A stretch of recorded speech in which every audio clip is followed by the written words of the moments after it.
Disclaimer, video hari ini bukan tujuannya untuk menjatuhkan mana-mana asatizah, mana-mana ustaz, mana-mana ustazah. Demikian juga tidak mahu untuk merendah-rendahkan keilmuan mana-mana daripada kalangan pengkaji ataupun doktor-doktor perubatan ataupun doktor-doktor sains dan seumpama dengannya. Tujuan kita memberikan video hari ini adalah reaksi kita terhadap apa yang berlaku pada hari ini. Moga-moga ia dapat memberikan manfaat ilmu. Assalamualaikum warahmatullahi wabarakatuh. Saya Syekh Brin. Terima kasih banyak kerana anda berada di channel YouTube saya dan terima kasih banyak jika anda telah tekan butang subscribe. Kalau belum tekan butang berkenaan, tekan butang itu sekarang. Jika ada video-video yang bermanfaat, insya-Allah akan ada di feed YouTube anda. Sahabat-sahabat, baru-baru ini jadi isu dekat media sosial, khususnya di Facebook, berkaitan tentang teori evolusi yang mana ditentang oleh seorang ustaz yang bernama Ustaz Rohizi Rais, dan isu ini juga dijawab semula oleh pakar fizik terhadap hal ini. Pun begitu, jom kita ikuti isu ini satu persatu. Bismillah. Pertama, Ustaz Rohizi Rais sebut, dia kata melampau itu yang boleh saya simpulkan mengenai usaha sebahagian pensyarah dan pelajar sains yang katanya beragama Islam tetapi cuba mempromosikan kembali teori evolusi atau Darwinisme ke dalam masyarakat Malaysia. Usaha ini dapat dikesan dengan jelas dalam penerbitan artikel berkaitan sains yang dikaitkan dengan kebenaran teori ini. Malah penulisan buku juga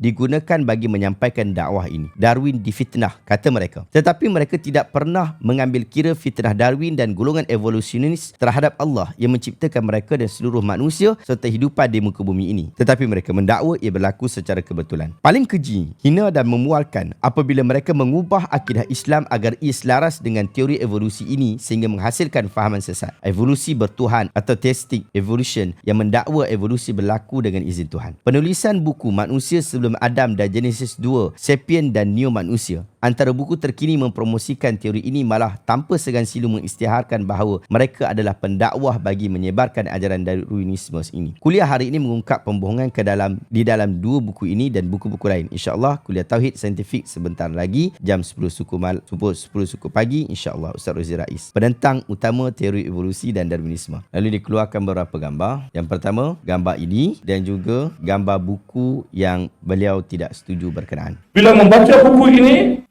ini, saya yakin akademik sangat, sains sangat. Rupanya buku ini syarat dengan idea-idea bukan sains, tetapi science fiction. Dia meramalkan tentang manusia masa depan. Macam kamu tengok dalam filem-filem science fiction, filem-filem apa, Star Wars dan sebagainya.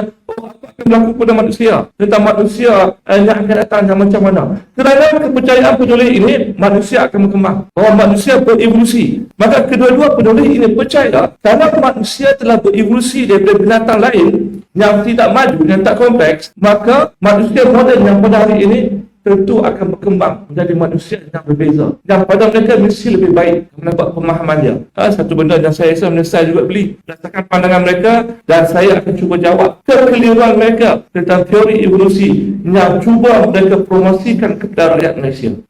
Mereka secara terang-terang beriman dengan evolusi dan mereka mahu orang Melayu, orang Islam di Malaysia kembali beriman kepada evolusi. Malah mereka kecewa apabila kebanyakan orang Melayu, orang Islam tidak percaya kepada evolusi. Kan? Mereka cukup marah. Mereka kata ini lambang kebodohan. Kita tengok siapa yang bodoh. Seperti biasa sahabat-sahabat, penulis buku ini adalah orang Melayu Islam kita. Pengkaji-pengkaji daripada kalangan orang yang masih hidup. Maka mereka memberikan respon terhadap apa yang berlaku. Antara respon yang kita boleh jumpa ialah respon daripada saudara Zamir Muhyiddin yang merupakan penulis bagi salah satu buku berkenaan. Beliau mengatakan bahawa Ustaz Rohizi Rais mengkritik teori evolusi Darwin, tapi sepanjang 2 jam videonya itu tak ada pun dia jelaskan teori Darwin iaitu pemilihan alamiah, natural selection. Dia mendakwa Darwin mengikuti teori evolusi yang digagaskan oleh Jean-Baptiste Lamarck, sedangkan teori Darwin dan teori Lamarck mana sama. Darwin sendiri menolak gagasan Lamarck. Lamarck kata leher zirafah jadi panjang sebab leluhur ancestor zirafah yang dikatakan berleher pendek berusaha untuk memanjangkan lehernya. Baka yang didapati daripada usaha atau kehendak ini diwarisi oleh keturunannya. Gagasan ini memang tertolak dah sebab baka tidak diwarisi dengan kehendak. Tiada saintis moden boleh menerimanya.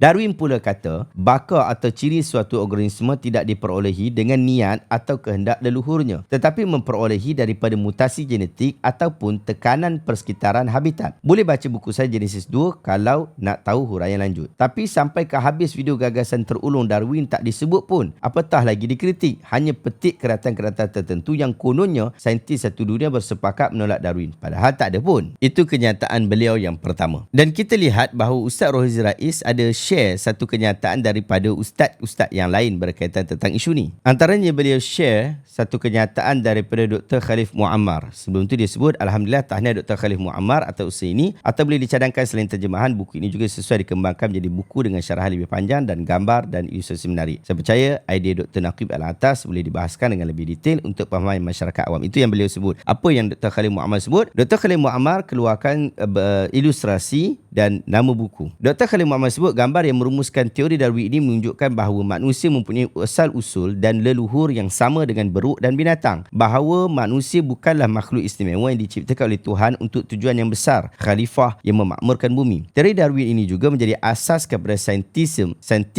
yang menggariskan bahawa manusia tidak perlu kepercayaan kepada Tuhan dalam memahami kejadian alam. Tuhan menjadi tidak relevan kerana segalanya dapat dijelaskan oleh ilmu sains. Di barat, masyarakat terbelah kepada dua. Satu yang percaya kepada evolusi tanpa Tuhan dan dua yang percaya kepada evolusi bertuhan. Profesor Dr. Syed Muhammad Naqib Al-Atas melalui bukunya On Justice and the Nature of Man 2015 mengambil jalan ketiga, menolak teori evolusi Darwin dan menegaskan bahawa insan adalah makhluk istimewa dari Adam yang diciptakan sekitar 8,000 tahun yang lalu dan bukan homo seperti yang digambarkan oleh sains moden. Buku ini telah saya terjemahkan dan akan terbit tidak lama lagi. Jadi hangat diperkatakan tentang isu teori evolusi pada hari ini. Dan kita tahu bahawa teori evolusi ini dibahaskan secara mendalam oleh kedua-dua belah pihak, sama ada daripada kalangan ustaz-ustazah dan juga daripada kalangan ilmuwan yang berasaskan kepada sains. Kesepakatan kita seluruh umat Islam ialah agama tidak akan bercanggah dengan sains dan pembuktian-pembuktian sains tidak akan bercanggah dengan agama. Itu adalah apa yang kita pegang sama-sama. Dalam isu teori evolusi ini, para ulama telah bercakap, demikian juga sains telah bercakap. Oleh sebab itu, kita perlu mendengar daripada kedua-dua belah pihak. Kita perlu baca apakah gagasan yang dimahukan di dalam sains dan apakah yang mahu dibuktikan dalam sains. Adakah ia sekadar teori saja ataupun dia adalah tentang pembuktian. Oleh sebab itu, sahabat-sahabat, kita ajak ramai lagi daripada kalangan sahabat-sahabat kita,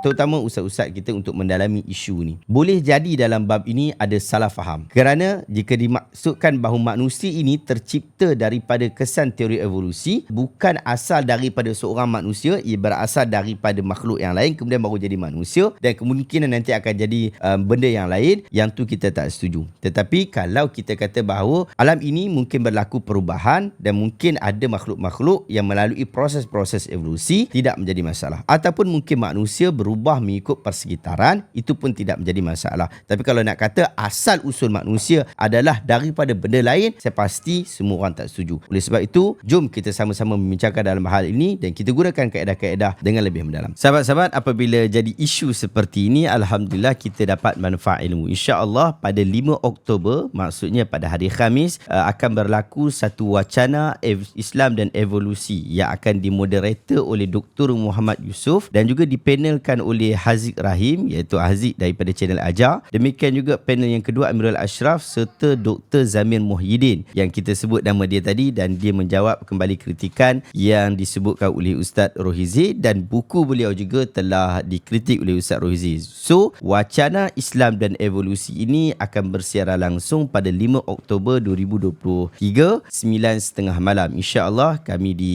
Syahabuddin Ahmad channel kita akan buat reaction juga untuk isu ini. InsyaAllah kita akan buat reaction berjemaah. InsyaAllah kita tengok sama-sama dan kita ambil manfaat daripada apa yang akan disampaikan. Sahabat-sahabat, kita jangan lepaskan peluang untuk kita nak dengar daripada orang-orang yang memang mencuburi di dalam bidang ini dan menguliti isu ini satu persatu. Moga-moga kita dapat manfaat ilmu. Jangan lupa untuk ikuti wacana Islam dan evolusi. Terima kasih banyak. Assalamualaikum warahmatullahi wabarakatuh.